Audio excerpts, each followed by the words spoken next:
सभी को मेरा प्रणाम। आज मैं आप लोगों को 16 सोमवार व्रत की विधि और कथा सुनाने जा रही हूँ, जो शिव जी के सभी व्रतों में एक विशेष व्रत माना जाता है। तो 16 सोमवार व्रत को करने की विधि। सोमवार का व्रत चैत, वैशाख, सावन, मार्गशीर्ष, कार्तिक मास में प्रारंभ किया जाता है। सावन मास में सोमवार का विशेष लाभ है, उस दिन व्रत प्रारंभ करना चाहिए। व्रत करने वाले सभी मनुष्यों को सुबह स्नान कर मृग चर्म या कुश के आसन पर बैठकर पूजा करना चाहिए। शंकर भगवान की मूर्ति तथा यंत्र को ताम्रपत्र पर खुदवाकर, यदि आप ये ना कर सके तो किसी भी मंदिर में जाकर शिवलिंग के सामने भगवान की पूजा कर सकते हैं। चंदन, अक्षत, सफ़ेद फूल, धूप, दीप, भांग तथा काली मिर्च आदि से पूजन करना चाहिए। शिव जी का ध्यान करते हुए निम्न मंत्र पढ़कर कथा को आगे बढ़ाना चाहिए। ये मंत्र है: कर्पूर गौरम करुणावतारम संसार सारम भुजगेंद्रहारम सदा वसंतम हृदयारविंदे भवम भवानी सहितम नमामि। इसके बाद कथा का पाठ करना चाहिए। पाठ के अंत में रुद्राक्ष की माला से ओम नमः शिवाय का 108 बार जाप करना चाहिए। अंत में शंकर भगवान की आरती उतारनी चाहिए। इस प्रकार शिव पार्वती की पूजा करनी चाहिए। अब मैं आप लोगों को 16 सोमवार व्रत की कथा सुनाने जा रही हूँ। एक समय श्री महादेव जी पार्वती जी के साथ भ्रमण करते हुए मृत्यु लोक में अमरावती नगरी आए। वहाँ के राजा ने सुंदर शिव जी का मंदिर बनवाया। शंकर जी वहीं ठहरने लगे। एक दिन पार्वती जी शिव से बोली, नाथ आओ चौसर खेले। खेल प्रारंभ हुआ। उसी समय पुजारी जी पूजा करने आए। पार्वती ने पूछा, पुजारी जी बताइए जीत किसकी होगी? वह बोले, शंकर जी की। और अंत में जीत पार्वती की हुई। पार्वती ने मिथ्या भाषण के कारण पुजारी जी को कोढ़ी होने का श्राप दिया। पुजारी जी कोढ़ी हो गए। कुछ काल बाद अप्सराएं पूजन के लिए आई। पुजारी जी से कोढ़ी होने का कारण पूछा। पुजारी जी ने सब बात बतला दी।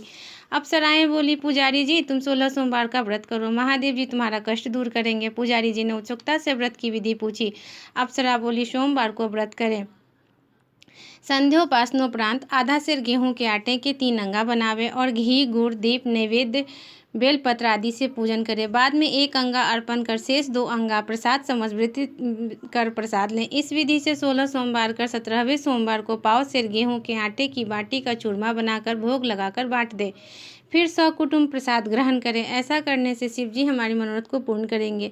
यह कहकर अप्सराएं स्वर्ग को चली गई। पुजारी जी यथाविधि व्रत कर रोग मुक्त हुए और पूजन करने लगे। कुछ दिन बाद शंकर पार्वती पुनः आए। पुजारी जी को कुशलतापूर्वक देखकर पार्वती जी ने रोग मुक्ति का कारण पूछा। पुजारी की कथा अनुसार पार्वती ने व्रत किया।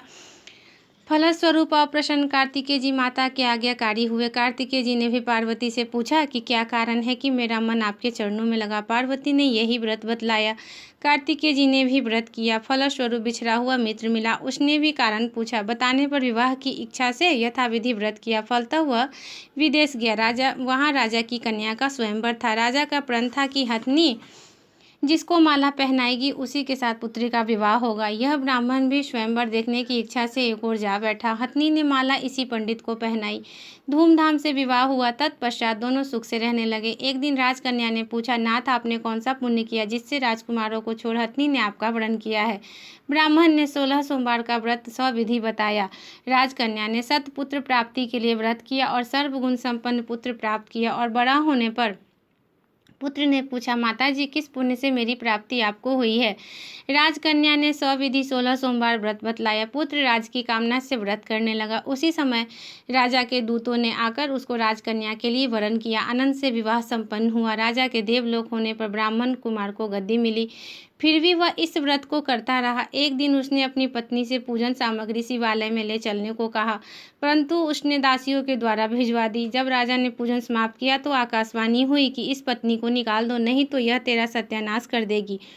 प्रभु की आज्ञा मान उसने रानी को निकाल दिया। रानी भाग्य को कोसती हुई एक नगर में बुढ़िया के पास गई। दिन देखकर बुढ़िया ने इसके सिर पर सूत की पोटली रख कर बाजार में भेजी। रास्ते में आंधी आई, पोटली उड़ गई। बुढ़िया ने इसको फटकार कर भगाया। वहां से तेली के पास पहुंची तो सब मार चटक गए। उसने भी निकाल दिया।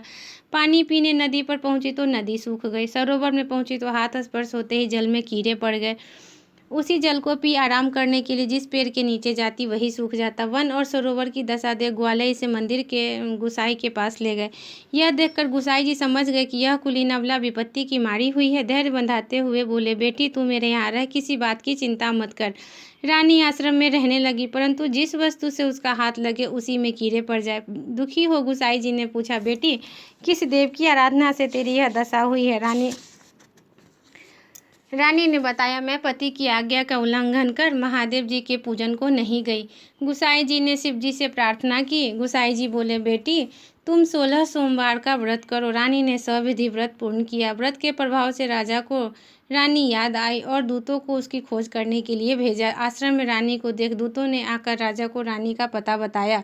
राजा ने जाकर गुसाई जी से कहा, महाराज यह मेरी पत्नी है। शिव जी के रुष्ट होने से मैंने इसका परित्याग किया है। अब शिव जी की कृपा से इसे लेने आया हूँ। कृपया इसे जाने की आज्ञा दे। गुसाई जी ने आज्ञा दे दी। राजा रानी नगर में आए। नगरवासियों ने नगर सजाया, बाजे बजने लगे, मंगलोच्चार हुआ। शिव जी की कृपा से प्रतिवर्ष 16 सोमवार व्रत को कर रानी के साथ आनंद के साथ रहने लगे। अंत में शिवलोक को प्राप्त हुए। इसी प्रकार जो मनुष्य भक्ति सहित और विधि पूर्वक 16 सोमवार व्रत को करता है और कथा सुनता है, उसकी सब मनोकामनाएं पूर्ण होती है। अंत में शिवलोक को प्राप्त होता है। जय शिव। अब मैं इसका अगला कथा आपको अपने अगले वीडियो में सुनाऊंगी, इसलिए मेरे चैनल पे बने रहें और हमें अपना प्यार दें।